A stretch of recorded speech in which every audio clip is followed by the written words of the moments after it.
Footsteps echoed through the empty marble hall, heavy and deliberate. Cerise fumbled with the bronze keys, her breath catching as the shadows shifted. Dozens of terrifyingly powerful shifters scrambled for the exits.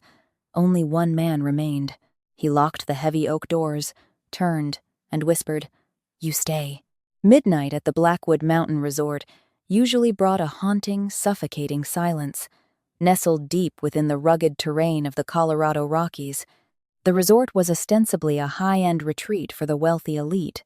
In reality, it was neutral ground, a sanctuary where the most volatile, predatory figures of the country's hidden shifter packs convened to negotiate, threaten, and carve up territories. Cerise Hunter knew the rules. As a human night manager who had signed a mountain of ironclad non-disclosure agreements, her survival depended on absolute invisibility.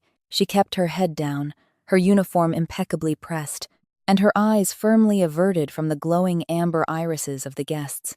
She was 24, burdened by a mountain of medical debt left behind by her late mother, and entirely dependent on the hazard pay Blackwood offered. Tonight, the air in the grand ballroom was thick with lingering hostility. The annual territorial summit had ended an hour ago, leaving behind overturned mahogany chairs, shattered crystal tumblers, and the oppressive, musky scent of aggressive alpha pheromones. Cerise moved methodically through the cavernous room, a heavy ring of brass keys clinking softly against her hip. Her co-worker, Sarah Jenkins, was nervously polishing the remnants of a mahogany side table, her hands trembling visibly. "I just want to go home, Cerise," Sarah whispered, her voice barely carrying over the hum of the central heating. "Did you see the way the northern delegation looked at us? Like we were appetizers." Cerise offered a sympathetic, tight-lipped smile. "Just focus on the cleaning, Sarah. The faster we lock up, the faster we can get to the staff quarters. They're mostly gone anyway." She was wrong. The heavy, soundproofed double doors of the ballroom suddenly groaned open, slamming against the plaster walls with a concussive boom that made both women jump. The temperature in the room seemed to plummet 10 degrees in an instant. Striding into the room was Declan Reed. Even among a species of genetically enhanced, hyper-lethal predators, the alpha king of the Obsidian Ridge stood apart as a terrifying anomaly. Declan was a massive, imposing figure, easily clearing 6'4", with shoulders broad enough to eclipse the doorway. He wore a tailored charcoal suit that somehow failed to civilize him. It only made him look like a savage playing dress-up. His jaw was covered in dark, coarse stubble, and his eyes a piercing, unnatural shade of icy silver swept the room with predatory calculation. Behind him stood Gideon Cross, his ruthless second-in-command, and half a dozen heavily scarred enforcers from the Ridge Pack. Cerise froze, her hand hovering over a discarded champagne flute. The sheer force of Declan's aura was a physical weight, pressing down on her chest, making it difficult to draw oxygen into her lungs. Every primal instinct buried in her human DNA screamed at her to drop to the floor and play dead. Declan's gaze bypassed the wreckage of the summit and locked onto the far corner of the room, near the grand piano. 3 rival alphas from the southern factions had lingered behind, whispering furiously among themselves. The moment Declan entered, their conversation died. The summit concluded at 11. Declan's voice was a low, resonant rumble that vibrated through the floorboards. It wasn't a shout, but it commanded absolute, unquestioning obedience. "Why are you still breathing my air?" One of the southern alphas, a burly man named Thomas Langdon, puffed out his chest, attempting a display of dominance that looked entirely pathetic next to Declan. "We have a right to the neutral grounds, Reed. You don't own Blackwood." Declan didn't blink. He didn't even shift his stance. He simply took one slow, deliberate step forward. The sound of his leather shoe connecting with the hardwood floor echoed like a gunshot. "I own everything the light touches, Langdon." "And everything it doesn't," Declan replied softly. "You have exactly 10 seconds to vacate this room before I decide your pack needs new leadership." The tension snapped. The southern alphas, recognizing the lethal promise in his eyes, didn't utter another word. They shoved past the enforcers, their heads bowed in a sudden, humiliating display of submission, and hurried out into the corridor. Declan turned his attention to the remaining staff. Security guards stationed by the perimeter doors suddenly found reasons to be elsewhere. Waitstaff practically melted into the shadows, slipping through the service exits. "Everyone out," Declan commanded, his voice echoing in the newly emptied space. "Now." Sarah dropped her polishing cloth, grabbed Cerise's sleeve, and tugged frantically. "Come on! Walk! Don't run!" she hissed in a panicked whisper. Cerise didn't need to be told twice. Her heart was hammering against her ribs like a trapped bird. She fell into step behind Sarah, keeping her eyes glued to the scuffed toes of her sensible black work shoes. They joined the hasty exodus of the remaining staff, moving toward the heavy oak doors at the front of the ballroom.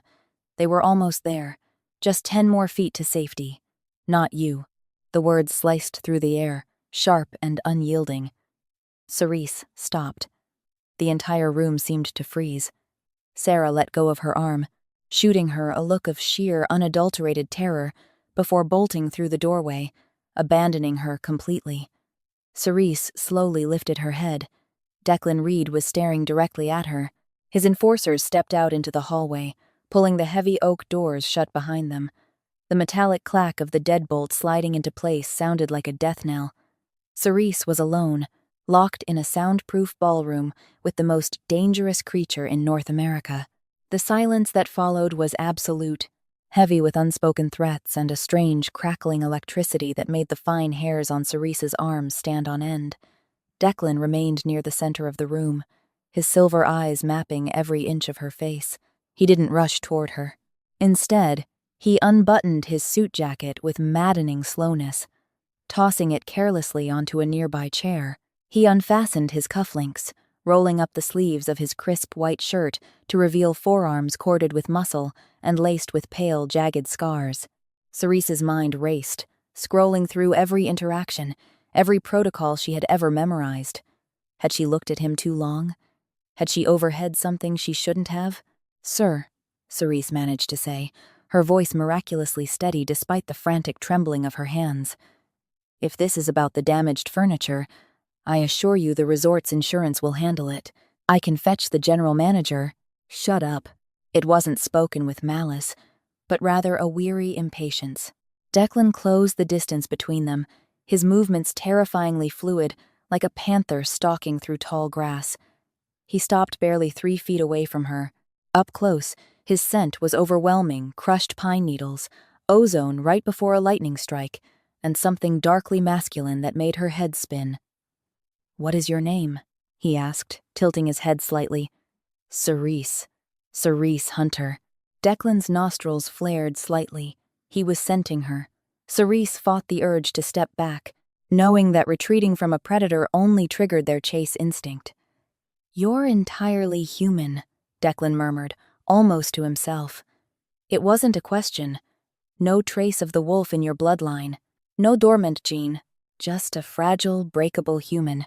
"Yes," Cerise said, her voice dropping to a whisper. "Just human." "Then explain to me, Cerise Hunter," Declan said, his voice dropping an octave, "why you are wearing a piece of jewelry that was stolen from the vault of my murdered mother 12 years ago." Cerise's breath hitched. Her hand instinctively flew to the base of her throat, her fingers curling around the small, heavy silver pendant hidden beneath the collar of her uniform blouse. It was a simple piece, a teardrop of polished obsidian set in intricate, intertwined silver vines. I don't know what you're talking about," Cerise stammered, genuine confusion mixing with her fear. "This is mine." It was a gift. Declan closed the remaining distance in a blur of motion. Before Cerise could even gasp, his large, calloused hand wrapped around her wrist, pulling her hand away from her chest. With his other hand, he hooked a single finger under the silver chain, pulling the pendant out into the light. His eyes darkened to a stormy gray as he looked at the obsidian. "A gift," he repeated, his tone dripping with lethal skepticism. "From whom?" "My fiancé," Cerise answered, her voice trembling now. "Wyatt Brooks. He gave it to me on our anniversary last month. He bought it at an antique shop in Denver." A low, vibrating growl started deep in Declan's chest, a sound that bypassed Cerise's ears and resonated directly in her bones. "Wyatt Brooks," Declan sneered. "So the rat didn't scurry as far away as I thought." "Wyatt is an accountant," Cerise protested, a sudden, protective anger flaring up through her terror. He doesn't know anything about your kind. He's human. Declan let out a harsh, barking laugh that held absolutely no humor. He released her wrist but didn't step back, keeping her trapped in his personal space. "You poor, blind little girl," Declan whispered, his silver eyes flashing with a strange mix of pity and fury. "Wyatt Brooks isn't an accountant, and he certainly isn't human. He's a rogue shifter, a bottom-feeding scavenger who used to run with a faction of thieves on my southern border. We've been hunting him for 5 years for raiding a sacred pack tomb." Cerise shook her head, her mind violently rejecting the information. No, you're lying. Wyatt is normal. We share an apartment in the city. We have a golden retriever. He gets allergies in the spring. He's masking his scent," Declan stated flatly. "Living among humans, taking a human mate, it's the perfect camouflage.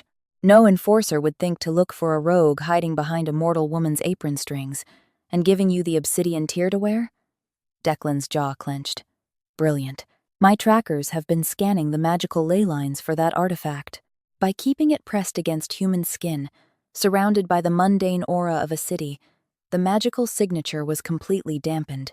Cerise stepped back, her heel hitting the base of a marble pillar.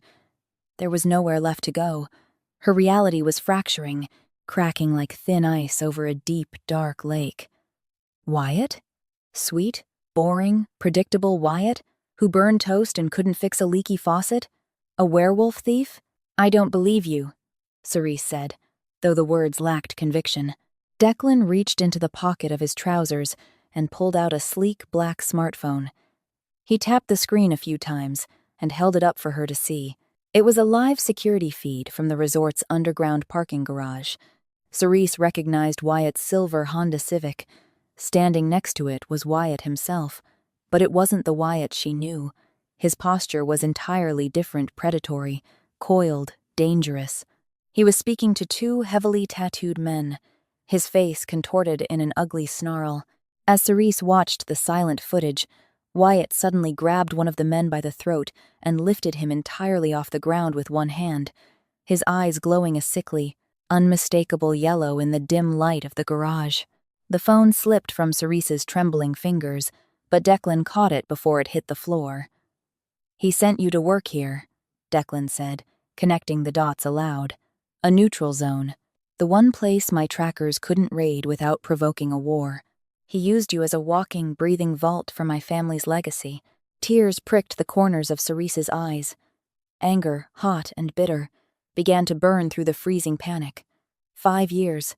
She had spent 5 years of her life with a man who was using her as a human shield.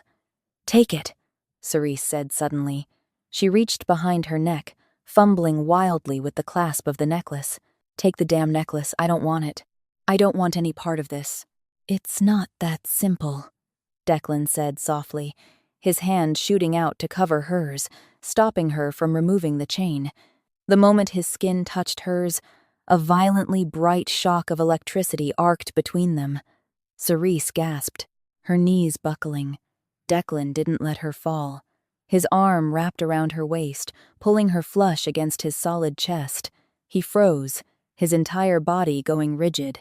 The anger vanished from his face, replaced by a look of absolute earth-shattering shock. He inhaled deeply, burying his face into the crook of her neck. "Goddess above," Declan breathed, his voice thick and raw. It wasn't just the obsidian masking his scent. Your blood. Cerise tried to push away, terrified by the sudden intensity in his eyes. "Let me go!" "I can't," Declan growled, his grip tightening, protective and possessive. The air in the room grew heavy, thick with the intoxicating scent of pine and ozone. "You aren't just human, Cerise. And you aren't leaving this room until I find out exactly how a dormant shifter with royal blood ended up as a human shield for a dirty thief." Before Cerise could process the impossible weight of his words, the heavy oak doors of the ballroom shuddered violently.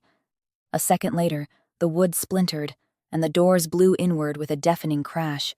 Wyatt stood in the doorway, his claws fully extended, his yellow eyes fixed with murderous intent on the Alpha King holding his fiancée. Shattered oak sprayed across the polished marble as Wyatt launched himself into the ballroom. His human facade had completely melted away, replaced by the grotesque, half-shifted features of a desperate rogue. His jaw elongated, thick gray fur sprouting along his cheekbones, and his fingernails lengthened into lethal, yellowed talons that clicked frantically against the floor. "Get your hands off my mate!" Wyatt roared, a guttural, terrifying sound that tore from his throat and echoed off the vaulted ceilings. Declan didn't even flinch. He shoved Cerise gently but firmly behind his massive frame, shielding her completely. The casual, almost bored expression on the Alpha King's face was infinitely more chilling than Wyatt's feral rage. "She isn't your mate, scavenger," Declan replied, his voice a deadly, quiet hum that seemed to vibrate the very air. "She's a vault you thought you could lock away, and you've just breached my territory." Gideon Cross and the other Obsidian Ridge enforcers instantly materialized from the shadows, their eyes glowing a unified, terrifying silver. They moved to intercept the rogue, but Declan raised a single, commanding hand. "No," the Alpha King ordered. "This rat has been stealing from my borders for half a decade. He dies by my hand." Wyatt lunged, his body propelled by the unnatural strength of a shifter backed into a corner. He aimed a vicious swipe at Declan's throat, intending to tear his jugular out. Cerise screamed, covering her eyes, but the sickening crunch of bone she expected never came. When she forced herself to look, Declan had caught Wyatt's wrist mid-air. The Alpha King hadn't even bothered to shift his own claws. He was holding the rogue back with pure, unadulterated brute force. "You think you're clever, Brooks?" Declan sneered, twisting Wyatt's arm until a loud pop echoed through the room, followed by Wyatt's agonizing howl. "Hiding in Denver, playing house, suppressing her aura with my mother's stolen artifact. She belongs to me," Wyatt spat, blood dribbling from his lips as he struggled fruitlessly against Declan's iron grip. "I found her!" I claimed the Aster line. The name dropped like a bomb in the middle of the room. Cerise's breath caught in her throat. "Aster?" Declan's eyes widened for a fraction of a second, before narrowing into slits of pure, murderous fury. "The Aster bloodline," he whispered, the realization dawning on him. He turned his head slightly to look at Cerise, his silver eyes flashing with a new, profound understanding. "Goddess above, you're Evelyn Aster's daughter." Cerise pressed herself against the cold marble pillar, her mind spinning wildly out of control. "My mother's name was Evelyn," she stammered, her voice barely a squeak. "But we aren't. We don't have a bloodline. We lived in a trailer park in Wyoming until she died. She left me with nothing but medical debt." Wyatt let out a wet, mocking laugh, though he was still writhing in Declan's grasp. "Debt? You stupid, gullible human. Your mother was the reigning alpha of the eastern seaboard. She was the sole heir to the Aster fortune billions tied up in private trusts managed by Vanguard and BlackRock, completely hidden from the supernatural world. She fled when the rogues purged her pack, hiding you among the humans to keep you safe." The words felt like physical blows. Cerise thought back to the endless nights she had spent crying over unpaid hospital bills, the double shifts at the resort, the constant, suffocating fear of eviction. All of it. Every single second of her suffering had been a carefully constructed lie. "The supplements," Cerise whispered, her eyes widening in horror as another puzzle piece fell into place. "The vitamins you made me take every morning for my anemia. Wolfsbane and silver ash," Wyatt confessed, his yellow eyes gleaming with malicious pride.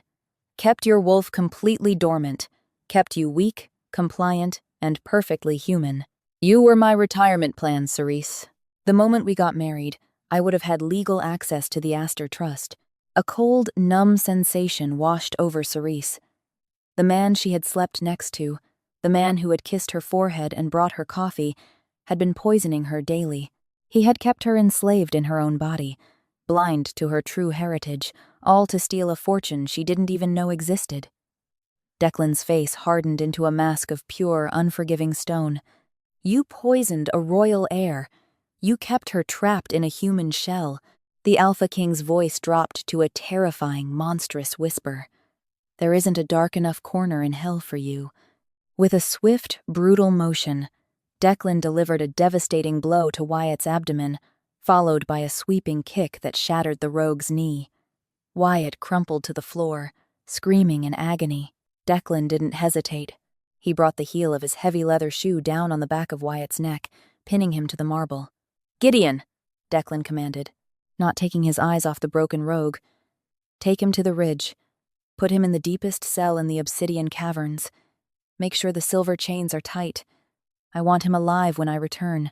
"Yes, Alpha," Gideon replied. He and 2 other enforcers hauled Wyatt off the floor, dragging the weeping, defeated rogue out of the ballroom. Silence crashed back into the ballroom, heavier and more suffocating than before. The ruined oak doors hung off their hinges, and the metallic tang of shifter blood hung thick in the air. Cerise stood frozen against the pillar, her entire body trembling violently. The adrenaline that had kept her upright was rapidly fading, leaving behind a cold, hollow shell of shock. Her life was over. The mundane, difficult, but predictable world she had known was gone, shattered like the wood on the floor. Declan turned to face her. The terrifying predator who had just ruthlessly broken a man was gone, replaced by a cautious, almost reverent leader. He slowly picked up his discarded suit jacket and approached her, moving with deliberate slowness so as not to startle her. "Cerise," he said softly, holding out the jacket. She flinched, shrinking away from him.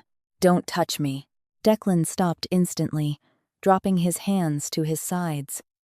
"I'm not going to hurt you. I swear it on my pack's life. But you need to breathe. You're going into shock." "I'm not an Aster," Cerise rambled, her breathing turning shallow and frantic. "I'm a night manager. I have to finish my shift. If I don't finish my shift, they'll fire me, and I won't make rent, and—" "Cerise," Declan interrupted, his voice firm but undeniably gentle. "You never have to worry about rent again. You never have to scrub another floor or bow your head to anyone. You are an Aster." He pointed a single scarred finger at her chest, where the obsidian pendant rested against her skin. "That necklace. Wyatt stole it from my mother's vault because it's a suppression artifact. It was designed to mask magical signatures. Combined with the wolfsbane he was feeding you, it kept your inner wolf buried so deep she couldn't even howl." Cerise looked down at the black stone. It suddenly felt heavy, burning against her collarbone like a branding iron. "Take it off," Declan urged quietly. "The wolfsbane is already cycling out of your system. Take off the seal." With trembling fingers, Cerise reached behind her neck. She fumbled with the tiny silver clasp, her mind warring between the terror of the unknown and a sudden, undeniable craving for the truth. For 24 years, she had felt a strange, hollow ache in her chest, a feeling of incompleteness that she had blamed on her mother's death. The clasp clicked open. The silver chain slipped through her fingers, and the heavy obsidian teardrop fell to the marble floor with a sharp clink. The reaction was instantaneous. It started as a spark deep within her chest, a sudden ignition of heat that flared into a raging inferno. Cerise gasped, her back arching as a surge of raw, unadulterated power flooded her veins. It was like taking a breath of pure oxygen after drowning for decades. Her vision blurred, the edges of the ballroom dissolving into impossibly sharp, vibrant colors. She could hear the hum of the electricity in the walls, the distant scuffling of mice in the basement, the erratic, terrified beating of her own heart.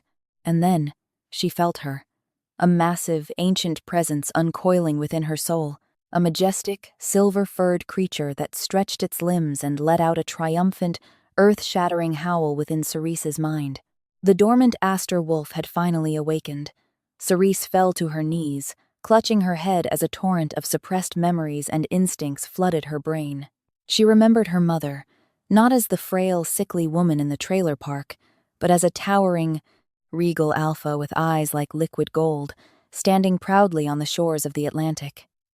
She remembered the scent of the ocean, the feeling of the pack bond, the undeniable truth of her royal bloodline. Declan dropped to his knees beside her. He didn't touch her, respecting the sacred, violent process of her awakening. He simply stayed close, an anchor of immense power in the storm of her transformation.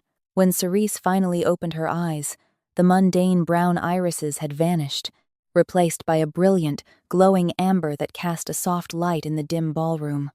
She looked at her hands. They were no longer the scarred, calloused hands of a cleaning woman. They thrummed with lethal strength. She slowly raised her head to look at Declan, the Alpha King of the Obsidian Ridge, the most feared man in the supernatural world, was kneeling before her, his head bowed in a gesture of absolute respect. "Welcome back, Queen Cerise," Declan whispered, his silver eyes meeting her glowing amber ones. "The throne has been waiting for you." Cerise stood up. The trembling was gone. The fear was gone. She looked at the ruined doors, at the shattered remains of her old life, and felt nothing but a cold, burning clarity. She was Cerise Astor, and she had a birthright to claim, a fortune to seize, and a traitor in the dungeons of the Obsidian Ridge who owed her 5 years of stolen life. She looked down at Declan, extending a single hand toward him. "Take me to your territory, Alpha Reed," Cerise commanded, her voice ringing with a new, ancient authority that demanded obedience. "I want to see the prisoner, and then we are going to war." Declan smiled, a dark, dangerous, beautiful smile. He took her hand, the spark of their combined power illuminating the darkness. "As you wish, Your Majesty." If you enjoyed this thrilling dive into the hidden world of Shifter royalty and Cerise's epic transformation, please don't forget to hit that like button right now. Share this exciting video with your fellow romance lovers, and make sure to subscribe to the channel for more captivating dramatic stories. Drop a comment below and let us know what you think Cerise will do to Wyatt.